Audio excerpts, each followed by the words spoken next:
Watch this, a little perspective for the new year. The story of David and Goliath is often portrayed to us as if David was a seemingly naive kid with the equivalent of a toy slingshot, supernaturally used by God to devastating effect. But as you can see from these clips from YouTubers Dash Rindar and Mike Shake, these slings weren't mere toys. These were serious weapons. In fact, Mike Shake did this on his first day toying with the sling. Hannibal the Great, the Carthaginian general known for nearly bringing Rome to its knees in the Second Punic War, employed 2,000 slingers in his army.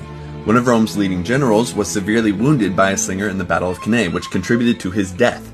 So David killed Goliath with a ranged weapon used professionally by militaries across the Bronze and Iron Ages and into classical antiquity even. Well, if that's the case, then what's the point of the story even? Like, you might be wondering, okay, David killed Goliath with a common weapon of the time. Big deal. What's the takeaway then?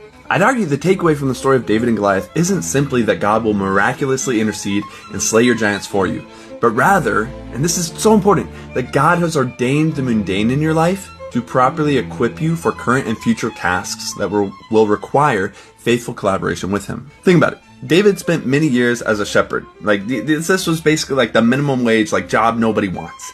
He became proficient with the sling out of necessity with this, though.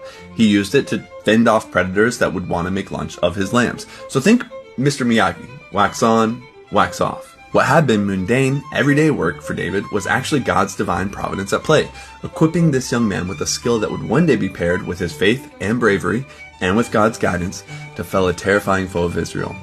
Now, most of us aren't going to save our entire nations, or be king, or fell literal giants, but for each and every one of us, there are future tasks that God will have made us capable of facing through our own shepherd seasons. These seasons may often feel like misadventures, like life going off track, but if you're walking with God, they're not on accident.